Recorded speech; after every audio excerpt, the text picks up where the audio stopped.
నమస్కారం అండి. This is #you. Roja Selvamani Byreddy Siddhartha Reddy arrest last week జరుగుతుంది అనుకున్నాం, కానీ జరగలేదు. దానికి కారణాలు కూడా ఈ రోజు ఆంధ్రప్రదేశ్లో క్వాంటమ్ వ్యాలీ డెవలప్మెంట్ జరుగుతుంది. ఈ రోజు జరుగుతున్న బిగ్గెస్ట్ బ్రేకింగ్ అప్డేట్ ఏపీలో అదే.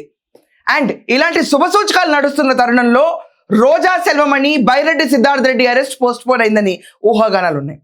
అసలు ఏంటి కథ అని ఒకసారి మనం సినాప్సిస్లోకి వెళ్తే, రోజా సెల్వమణి ఆడదాం ఆంధ్ర విషయంలో ఆల్రెడీ ఎలక్షన్స్ కి కరెక్ట్ గా 1 year టైం ఉందన్న టెన్యూర్లో ఆడదాం ఆంధ్ర అన్న కాన్సెప్ట్ తీసుకొచ్చి 40 కోట్లు సరిపోతాయి ఈ ఆడదాం ఆంధ్ర కాన్సెప్ట్ అని చెప్పి, ఆఖరికి ఇంకొంచెం టైం ఉంటేనంట ఇంకో IPL టీం వేసేదంట.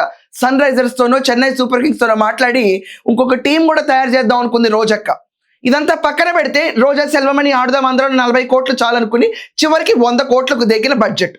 దాంట్లో 40 కోట్లకు లెక్క తెలియట్లేదు. Byreddy Siddhartha Reddy SAAP chairman and sports మినిస్టర్గా వ్యవహరించిన రోజా సెల్వమణి పెద్ద కుంభకోణం. దీనికి CID వాళ్ళు ఆల్రెడీ ఇన్వెస్టిగేషన్ మొదలు పెట్టారు.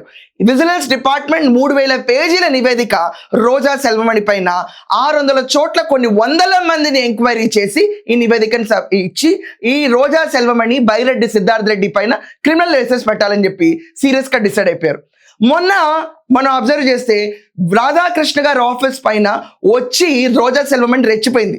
నెక్స్ట్ డే టాబ్లాయిడ్లో పెద్ద ఆర్టికల్ వచ్చింది, ఈమెకి గంటలు మోగినాయి, ఇంకా ఈమె మేబీ ఇంకా కొన్ని ½ సెంచరీయో క్వార్టర్ సెంచరీ అన్న జైల్లో గడిపొస్తుంది అని చెప్పి అందరూ డిసైడ్ అయ్యారు. కానీ కొద్దిగా పోస్ట్ పోన్ అయింది. అండ్ ఆడదాం ఆంధ్ర విషయం ఒక్కటేనా అంటే, ఆడదాం ఆంధ్రలో చేసిన కిట్లు నాశనకం. దాని తర్వాత అక్క షటిల్ ఆడేసింది, బ్యాడ్మింటన్ ఆడేసింది, క్రికెట్లు ఆడేసింది.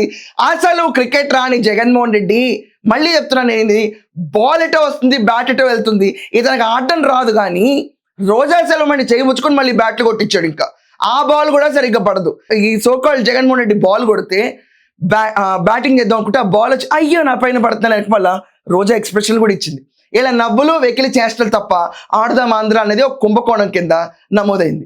సబ్ జూనియర్ విభాగం 16 ఏళ్ల కింద ఉండాలి అని చెప్పి క్లియర్గా టర్మ్స్లో ఉంటే, 17 ఏళ్ళ అబవ్ ఉన్నాళ్ళని, అంటే ఎలక్షన్స్ 1 year ముందు చేసిన ప్రణాళిక కదా, 17 years అబవ్ ఉన్నాళ్ళని సబ్ జూనియర్స్ కింద కన్సిడర్ చేసింది ఈ మహాతల్లి. ఎందుకంటే జగనని మళ్ళీ గెలిపించాలి కదా, సో 18 ఏళ్ళు వస్తే ఓటు హక్కు వస్తుంది కదా. ఆ రీతిలో కాటికి కాళ్ళు చాపుకున్న వాళ్ళందరికీ కూడా కార్యకర్తలకు డబ్బులు ఇచ్చే రూపేణ ప్రాపర్గా స్క్రిప్ట్ చేసి గాడ్ల పైన కూడా జగన్మోహన్ రెడ్డి ఫోటో వేసి ఆంధ్రప్రదేశ్ని కంపుగా చేసిన మహారాణి. తప్ప నేను అంది, గాడ్ల పైన జగన్ ఫోటో ఏంటండి మరి దారుణంగా రొచ్చుకొంపు కొట్టుండదు. ఇది ఆడదాం ఆంధ్ర సినాప్సిస్. కాటికి కాళ్ళు చాపుకున్న కార్యకర్తలతో కూడా ఆడిచ్చి 10,000 రూపాయలు నియోజకవర్గానికి గిఫ్ట్ ప్రైజ్లు ఇచ్చి పారేసింది. ఇవన్నీ ఓట్లుగా కన్వర్ట్ అవటానికి. సో ఈమె పైన 3000 పేజీల నివేదిక విజిలెన్స్ డిపార్ట్మెంట్ సబ్మిట్ చేసింది. 40 కోట్ల కుంభకోణం జరిగింది. ఇది ఒక్కటే కాదండి, మహాతల్లి టూరిజం మినిస్టర్ కూడా చేసింది. ఆ రిషికొండ బోడి భవంతో కూడా రిబ్బన్ కట్ చేసింది. ఏమవుతుందో ఏంటో ఆ రిషికొండ ఫేట్. దాంట్లో మళ్ళీ కుంభకోణం వస్తే అక్కడ మళ్ళీ రెండోసారి వేసుకెళ్తారులేండి. కానీ ఇప్పటికైతే ఈ వారం మాత్రం ఖచ్చితంగా రోజాకి అరెస్ట్ జరుగుతుందని సన్నాహాలు మొదలైనవి. మీ అందరి దృష్టిలో ఇప్పటికీ ఆలస్యమైందా? ఆలస్యం అయితే ఖచ్చితంగా కూటమి ప్రభుత్వం మీద ప్రెషర్ తీసుకురావడానికి కమెంట్స్ గట్టిగా నొక్కండి, రోజాని అరెస్ట్ చేసి తీరాలని. లేదు పర్లేదు బయటే ఉండి ఆడుకోనివ్వనుకుంటారా, అది కూడా రాయండి మీ opinions. That's all for now. Thank you.